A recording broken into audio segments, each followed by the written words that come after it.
આપણા હતા. હવે અમે લૂંટાયું કોણ? આપણે લૂંટાયા. આપણા ટેક્સના પૈસા હતા. ગુટકા, પાણી, ખાવું પીવું, હાલવું ચાલવું, પેટ્રોલ પાણી દરેક રૂપિયાનું આપણે ટેક્સ આપીએ છીએ. આપણે ટેક્સ 7 કરોડ, ગુજરાતની 7 કરોડ જનતા 3,70,000 કરોડ રૂપિયા વર્ષે ટેક્સ આલે. આ ટેક્સ નો આ લોકોએ બારોબાર એમના બંગલા બનાવવા નાખ્યા. આ પરિસ્થિતિ છે. તમને કહું, આપણા જ રૂપિયા છે. એમ કે અહીંયા કઈ મોટા બનાવી દીધા એટલે અહીંયા કમાઈ ગયા, પણ કમાઈ ખરા, પણ આપણા રૂપિયા રોજ ના જાય. નાની નાની બાબતમાં આપણે રૂપિયા આપી રહ્યા છે. તો આ આપણે જાગવાની જરૂર છે કે નહીં છે? બીજી તમને એક વાત કહી દઉં, આગળની વાત કરું કે મનરેગા 100 દિવસની ગેરંટી આપી, લગભગ હવે 125 દિવસની રોજગારી આપવાની. આપણે મજૂરી નથી જવાનું. ઘરમાં આપણા ઘરને આપણા ગામની અંદર આપણા એરિયાની અંદર કઈ બી કામ કરી અને આપણને રોજગારી મળવી જોઈએ.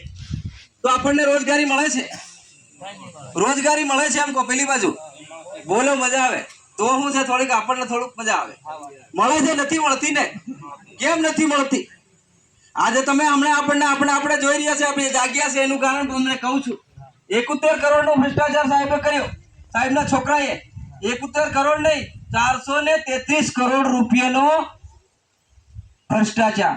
433 કરોડ એટલે તમે કહો આપણો ધાનપુર તાલુકામાં આજે પેલું કે તમે તોરણીએ લાગી આ બધાના બંગલા 2-2 માળના થઈ જતા કે નહીં થઈ જતા?